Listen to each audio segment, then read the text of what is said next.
momento importante oggi, ricordare San Calogero, oltre la festa.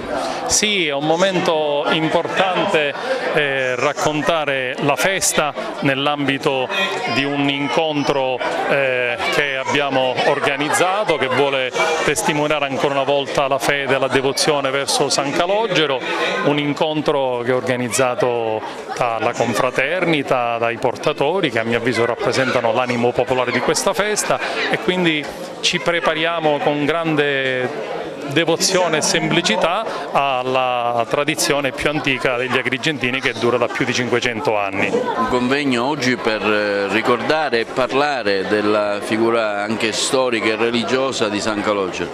Sì, credo che sia doveroso, no? Apprestandoci ormai all'inizio dell'ottavario, fare memoria, ecco, di questo santo così lontano ma così vicino, perché i santi diventano sempre contemporanei, perché la contemporaneità dà soprattutto dalla loro esperienza dell'amore e dalla loro ricerca di manifestare gli altri quando sentono dentro di sé, perché avendo un rapporto bello con il Signore non possono fare a meno di condividerlo con gli altri, di spingere gli altri a avere speranza in un futuro migliore, che non è fondato su una certa speranza. Speriamo che la speranza dei santi è una certezza, questa certezza vuole che sia radicata anche nel cuore di tutti, perché tutti siamo figli di Dio.